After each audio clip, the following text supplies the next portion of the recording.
tal? Estamos en una edición del Catecismo de la Iglesia Católica compartiendo con ustedes sobre la doctrina de la fe cristiana. Un esfuerzo, como siempre, de su canal católico San José por llegar hasta sus hogares, sus comunidades y a sus familias para compartir una vez más la doctrina cristiana. Sabemos que tenemos que empaparnos y profundizar sobre lo que nos dice la Iglesia sobre nuestra fe y de esta manera dar razón de nuestra esperanza en el mundo que nosotros nos toca vivir, pero también dar razón de nuestra esperanza a nuestras familias, a nuestros hijos y sobre todo a los jóvenes que preguntan sobre las inquietudes más humanas y personales que ellos tendrán. Y nosotros ayudarnos sobre todo para que también en nuestras comunidades, en nuestras iglesias, en nuestro caminar y peregrinar, podamos compartir nuestra fe con mucha convicción a las personas que nosotros conocemos. En la sesión anterior habíamos hablado sobre la necesidad de profundizar sobre los 10 mandamientos de la ley de Dios. Algunas veces hemos tocado este tema en el Catecismo de la Iglesia Católica, pero en este tiempo se hace como importante y necesario abordarlo para hacer el examen de conciencia, un examen de conciencia que lo necesitamos para revisar nuestra vida al momento de acercarnos al sacramento de la reconciliación, al sacramento de la penitencia, ya que la Cuaresma nos está invitando constantemente a que acudamos al Señor y que cambiemos nuestras actitudes para unas nuevas oportunidades y una nueva esperanza en el Señor. Así pues, veamos qué nos dice el Catecismo de la Iglesia Católica sobre los mandamientos de la ley de Dios, que antes que ser un precepto moral de mero cumplimiento o de sola obligación, sabemos que infligen para bien de nuestras almas. El solo hecho de obedecerlos o de cumplirlos nos aumenta a nosotros la gracia habitual de la santificación, porque es para nuestro mayor bien y nuestro mayor provecho. Son 10 mandamientos que en vez de esclavizarnos, nos mandan a una libertad, esa libertad de los hijos de Dios. Maestro, es la pregunta que nos hace el joven rico, que hace el joven rico al Señor. ¿Qué he de hacer para ser bueno y conseguir la vida eterna? Al joven que le hace esta pregunta, Jesús responde, primero invocando la necesidad de reconocer a Dios como el único bueno. El único bueno es el Padre. El Señor le exhorta la necesidad de un reconocimiento del ser criatural, del joven. Muchas veces también nosotros estamos invitados a reconocer ante la presencia del Señor su majestuosidad, su soberanía. Él es el Dios de la creación, para que nuestra alma sienta esa necesidad imperiosa de la misericordia de Dios. Es Él el bien por excelencia y como la fuente de todo bien. Y luego Jesús le declara, si quieres entrar en la vida, guarda los mandamientos. Si queremos entrar en la vida eterna, tenemos que guardar los mandamientos. Guardar los mandamientos no solamente significa tenerlos como a manera de recuerdo o a manera de memoria. Guardar los mandamientos significa que además de estar en nuestra inteligencia, además de cultivarlos y saber cuáles son, conocerlos, significa también que tenemos que llevarlos a la práctica. Su práctica traerá para nosotros muchas gracias y muchos méritos que hemos de cultivar en nuestras familias y también sobre todo en nuestras personas. Así pues, el cumplimiento de la ley se hace necesario para alcanzar la vida eterna, claro, a mayor bien, mayor santificación, a mayor bien, mayor generosidad del alma por darse hacia Dios, a mayor bien en el cumplimiento de los deberes habituales con el Señor. También alcanzamos esa, digamos, para poder alcanzar ver el rostro del Señor, y a esto se refiere. O sea, guardar los mandamientos, esto se hace necesario para alcanzar la vida eterna. Es una condición, no a manera de imposición, sino que es una condición que se hace necesaria en la vida del cristiano y que cae por su propio peso. Si no, pongámonos en la práctica. Una persona que hace mucho daño o que no es generosa o que constantemente está cayendo en el pecado con malicia, entonces las consecuencias de ese pecado es el mal para sí mismo, el mal para su persona, el mal para su familia. Entonces, a mayor bien, esa generosidad y esas gracias caerán como bendiciones sobre nosotros. Igual caerá como por su propio peso. Si la persona se empeña a hacer el mal, las consecuencias no pueden ser el bien, sino el mal que el mismo mal produce. Así pues, finalmente Jesús resume los mandamientos. Antes le dice: si quieres entrar en la vida eterna, guarda los mandamientos, y cita los preceptos a que se refieren el amor a Dios y al prójimo. No matarás, no cometerás adulterio, no robarás, no levantarás falsos testimonio, honra a tu padre y a tu madre. Y finalmente Jesús resume estos mandamientos de una manera positiva: amarás a tu prójimo como a ti mismo. Consecuentemente, el amor a Dios traerá sobre sí la justicia hacia Dios, dar a Dios lo que se merece. ¿Y qué es lo que se merece el Señor? Todo honor, toda gloria, toda alabanza por parte nuestra. Eso es lo que se merece el Señor. Y sobre todo nuestros deberes de santidad, nuestros deberes de piedad, nuestros deberes de justicia para con Dios. ¿Qué deberes tenemos nosotros? La alabanza, cumplir los deberes también que nos implica la santificación y el culto cristiano. ¿Y qué deberes tenemos para con el prójimo? Y el Señor los resume en esta bella frase: ama a tu prójimo como a ti mismo. San Agustín decía: ama y haz lo que quieras. O sea, amando a las personas, consecuentemente el amar a las personas significa hacerles el bien, ser generosos, actuar con justicia, actuar con reconciliación y solidaridad hacia ellos. Eso es amar, amar a Dios y amar al prójimo.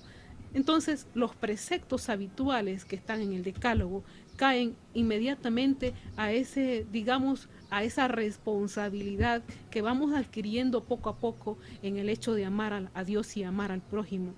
Y a esta primera respuesta se añade una pregunta: si quieres ser perfecto, vete, vende lo que tienes y dáselo a los pobres, y tendrás un tesoro en los cielos. Luego ven y sígueme. Esta es la consecuencia natural de la radicalidad del amor a Dios. Además, ese amor tan radical que el Señor nos exige ya es una segunda llamada. Fíjense bien que la primera llamada a la santidad es precisamente cumplir los preceptos de los mandamientos de la ley de Dios, pero también en la vocación perfecta hacia la santidad, nosotros, las personas, recibimos también esta llamada de la vocación a seguirle más de cerca, y en esta hay sus exigencias. En esta otra parte tiene sus propias exigencias, y que se resumen precisamente en el despojo de uno mismo, en el despojo de lo material, para poder seguirle más de cerca al Señor, para estar más con Él.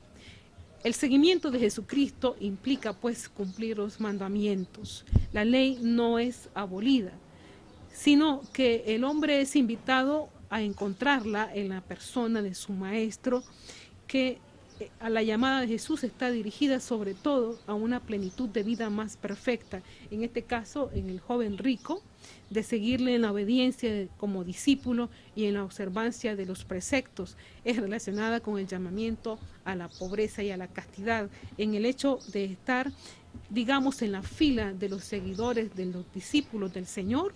Ya hay una exigencia más radical que veamos aquí, que el joven rico rompe inmediatamente porque no es capaz de despojarse totalmente para seguir al Señor. Y los consejos evangélicos, por tanto, son inseparables de los mandamientos. Jesús escogió los 10 mandamientos, los recogió, pero manifestó la fuerza del Espíritu operante ya en su letra. Predicó la justicia que sobrepasa la de los escribas y fariseos, así como la de los paganos. Desarrolló todas las exigencias de los mandamientos. Habéis oído que se dijo a sus antepasados: no matarás. Pero yo os digo, todo aquel que se encolerice contra su hermano será reo ante el tribunal. Mateo 5, del 21 al 23. Notemos aquí que la exigencia del quinto mandamiento de la ley de Dios, como es no matarás, llega a un complemento aún mayor, además que implique no solamente llegar a la malicia por la desaparición física de una persona, también ya llega a lo más interior de la persona, incluso llega a la murmuración. Si yo estoy murmurando contra mi hermano, estoy atentando contra su vida. Esto llega a una vida interior ya notable de que las exigencias sobre los mandamientos llevan un cumplimiento aún más radical. Así pues, Dios entra en nuestro interior, Dios conoce nuestro corazón y nos dice que con toda el alma y con toda la mente, este es el mayor y el primer mandamiento. Entrar en nuestro interior y profundiza, porque los mandamientos de la ley de Dios no solamente llegan a un cumplimiento de precepto exterior, sino que también implica una profunda vida interior, porque implica toda nuestra vida, toda nuestra alma, todas nuestras fuerzas, con todo nuestro espíritu, es decir, una grande fuerza de voluntad que es animada por el Espíritu Santo. De lo contrario, no seríamos capaces de llegar a esta radicalidad de vida, de seguimiento cristiano. La palabra decálogo significa literalmente 10 palabras, Deuteronomio 4:13. La palabra decálogo significa literalmente 10 palabras, esto lo tenemos que tener muy en cuenta. Estas 10 palabras Dios las reveló a su pueblo en la montaña santa, las escribió con su dedo y, a diferencia de los otros preceptos escritos por Moisés, constituyen palabra de Dios en sentido eminente. Qué interesante esta característica que nos presenta las Sagradas Escrituras. Las escribió con su dedo, es decir, taxitativamente el Señor nos los da como para a nosotros y nos obliga en conciencia, quedan inscritos en lo más profundo de nuestra conciencia y de nuestra naturaleza como persona, como seres humanos, y estamos en obligación de un cumplimiento externo, pero sobre todo de una profunda vivencia interior de lo que significa el decálogo en nuestra vida, o las 10 palabras, que nos invita también a una vida de santidad. Ya en el Antiguo Testamento, los libros santos hablan de las 10 palabras, pero su pleno sentido será revelado en la nueva alianza de Jesucristo. El decálogo se compromete ante todo cuando se lee en el contexto del Éxodo, que es el gran acontecimiento liberador de Dios en el centro de la antigua alianza. Recordemos cómo Moisés guió a su pueblo para una total liberación, y dentro de ese contexto se comprende aún mejor cuando el Señor les da los preceptos de la ley, o las 10 palabras, o el decálogo a su pueblo, para llegar a esta relación y a esta alianza con su pueblo. Nosotros también establecemos una alianza con el Señor. Mediante esta alianza que nosotros establecemos, esta filiación divina que alcanzamos con el sacramento del bautismo, estamos comprometidos todos, los cristianos, los católicos, a un seguimiento de Jesucristo y en línea de santidad. Sabemos que nos cuesta un poco llegar a cumplir todos los preceptos, pero también sabemos que contamos con el auxilio y con la gracia de Dios. Así pues, las 10 palabras, bien sean formuladas como preceptos negativos a estilo de prohibiciones, o bien como mandamientos positivos, como por ejemplo, honra a tu padre y a tu madre, indican las condiciones de una vida liberada de la esclavitud del pecado. De esto decíamos al inicio en la introducción, que necesariamente un bien traerá como fruto otro bien. Podemos analizar y discernir, reflexionar qué consecuencias traerá para un hijo honrar a su padre y a su madre. ¿Qué consecuencias traerá para un hijo despreciar al padre y a la madre? Notemos que si despreciamos al padre y a la madre, traerán muchos males sobre nosotros, pero a consecuencia de los propios actos que nosotros realizamos. No es que el Señor nos los mande, no, eso es y viene, dando una respuesta a lo que nosotros hacemos. Cuando un hijo honra a su padre y a su madre, se atrae para sí mismo muchos bienes y también mucha paz, De esto nos habla también el catecismo cuando nos dice que están en un contexto de liberación de la esclavitud del pecado. Esta fuerza liberadora del decálogo aparece, por ejemplo, en el mandamiento del descanso del sábado, destinado también a los extranjeros y a los esclavos. Cuando nos lo dice en Deuteronomio, acuérdate de que fuiste esclavo en el país de Egipto y de que tu Dios te sacó de ahí con mano fuerte y con un tenso brazo. Así pues, las 10 palabras resumen y proclaman la ley de Dios. Y estas palabras dijo el Señor a toda vuestra asamblea en la montaña, en medio del fuego, la nube y la densa niebla, que fueron los signos visibles que el pueblo pudo notar, con voz potente, y nada más añadió. Luego las escribió en 2 tablas de piedra y me las entregó a mí. ¿Qué signos externos de la naturaleza estuvieron presentes cuando el Señor le entregó las tablas de la ley a Moisés? Nos lo dice el texto aquí. En medio del fuego, la nube y la niebla densa, una voz potente, luego las escribió en 2 tablas de piedra y me las entregó a mí, dice Moisés. Por eso estas 2 tablas son llamadas el testimonio, pues contienen cláusulas de la alianza establecida entre Dios y su pueblo, y estas tablas del testimonio se debían depositar en el arca. Sí, pues, queridos hermanos, el don de los mandamientos de la ley forman parte de la alianza sellada con Dios y su pueblo, y según el libro del Éxodo, la revelación de las 10 palabras es concedida entre la proposición de la alianza y su ratificación, después que el pueblo se comprometió a hacer todo lo que el Señor había dicho y a obedecerlo. ¿Cuántas veces también nosotros nos comprometemos con el Señor en obediencia a Él y le despreciamos en la medida en que nos alejamos de Él, en la medida en que también cometemos pecado, vamos despreciando esa presencia suya en nuestras vidas? Sabemos que somos débiles y somos pecadores, pero tenemos que hacer un esfuerzo. Por eso las Sagradas Escrituras nos invitan a que con toda la fuerza, con toda el alma, con todo el espíritu, es decir, con toda nuestra voluntad, entremos en esta responsabilidad por una vida de santidad aún mejor, que es posible hacerlos ya en nuestras casas. La familia podría alimentar esta vida de santidad con sus hijos, enseñándole buenas costumbres y los valores que se van perdiendo poco a poco por la falta de encuentro y de diálogo de los padres con los hijos. Por eso es que a medida que adquirimos una responsabilidad, tenemos entonces que ayudar a esta alianza para que se cumpla en nuestras vidas y en obediencia, y así para que además que nuestras familias sean mejores. Si nuestras familias son mejores, nuestra sociedad también será mejor. Y ahora que estamos en el año de la familia, poner especial énfasis a la transmisión de la fe en la familia cristiana. Los 10 mandamientos, por expresar los deberes fundamentales del hombre hacia Dios y hacia su prójimo, revelan en su contenido primordial obligaciones graves.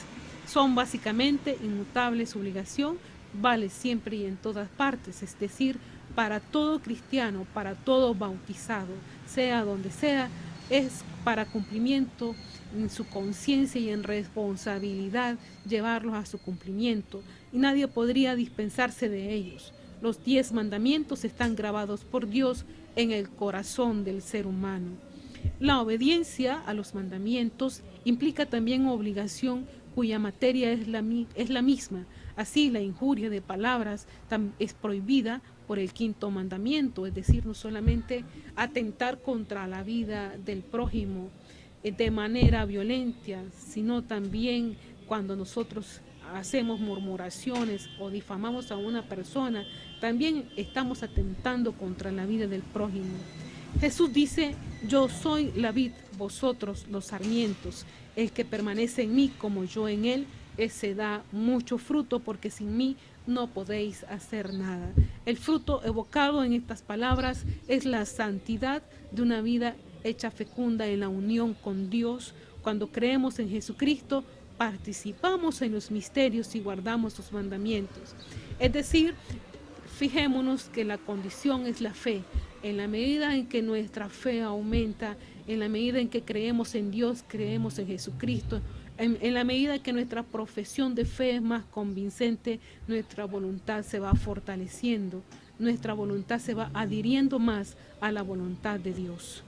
Este es mi mandamiento para vivirlo de una manera de vida interior, que os améis los unos a los otros como yo os he amado. Esta es la invitación del Señor para que llevemos una vida fecunda en la santidad, según la gracia que nos dé el Espíritu Santo a cada uno, pero tenemos que pedirle este inmenso don y además de eso esforzarnos por transmitir la fe cristiana en nuestras familias, a nuestros jóvenes, a los niños. Hoy más que nunca se hace necesario que hayan católicos más convencidos de su fe para contrarrestar a aquellos que no dan razón de su esperanza. Bien, terminamos este encuentro el día de hoy. Nos seguiremos viendo y encontrándonos en este tiempo de la Cuaresma, en el cual el Señor, la Iglesia, nos están invitando a un proceso de conversión continua, pero sobre todo adhiriendo nuestro ser, nuestra vida, nuestra alma, nuestro espíritu al Señor. Aprovechar también ahorita que estamos con ustedes para saludar a nuestros hermanos de Somoto, para saludar a nuestros hermanos en Ocotal, en Condega, ya que la señal de Telecable nos ha llevado hasta allá, al canal 14, su canal católico San José. Desearles muchas bendiciones en el Señor, a usted y a su familia. Hasta una próxima edición del Catecismo de la Iglesia Católica en su programa Esta es nuestra fe. Postrado ante la cruz en la que has muerto, y a la que yo también te he condenado, solo puedo decirte que lo siento, solo puedo decirte que hoy te amo y te pido perdón por mis errores y te pido perdón por mis pecados. Perdóname, Señor, hoy me arrepiento. Perdóname, mi Dios crucificado.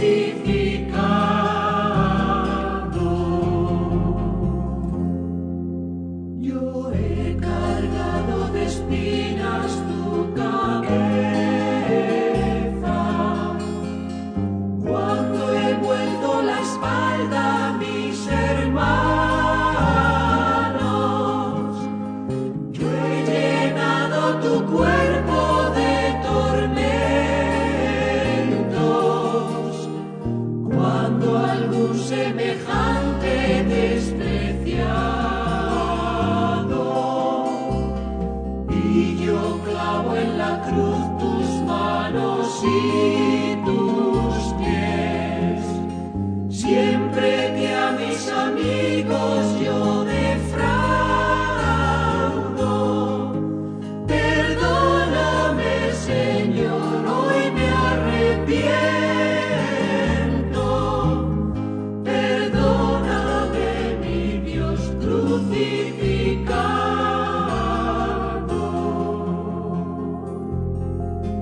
Yo he colmado tu faz de sufrimiento, cuando he visto injusticias y he callado. Yo he sembrado tu alma de amargura, al fingir siempre ser un buen cristiano. Yo atravieso tu pecho con la lanza, siempre que espero amor y yo no amo. Perdóname, Señor.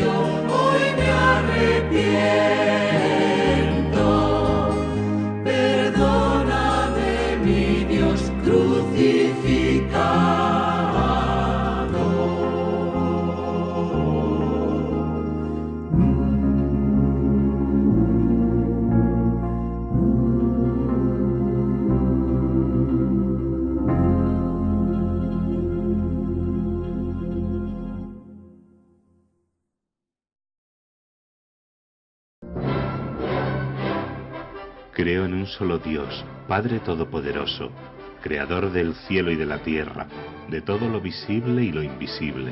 Creo en un solo Señor Jesucristo, Hijo único de Dios, nacido del Padre antes de todos los siglos, Dios de Dios, luz de luz, Dios verdadero de Dios verdadero, engendrado, no creado, de la misma naturaleza del Padre, por quien todo fue hecho, que por nosotros los hombres y por nuestra salvación bajó del cielo, y por obra del Espíritu Santo se encarnó de María la Virgen y se hizo hombre, y por nuestra causa fue crucificado en tiempos de Poncio Pilato, padeció y fue sepultado, y resucitó al tercer día según las Escrituras, y subió al cielo, y está sentado a la derecha del Padre, y de nuevo vendrá con gloria para juzgar a vivos y muertos, y su reino no tendrá fin. Creo en el Espíritu Santo, Señor y dador de vida, que procede del Padre y del Hijo, que con el Padre y el Hijo recibe una misma adoración y gloria, y que habló por los profetas. Creo en la Iglesia, que es una, santa, católica y apostólica. Confieso que hay un solo bautismo para el perdón de los pecados. Espero la resurrección de los muertos y la vida del mundo futuro.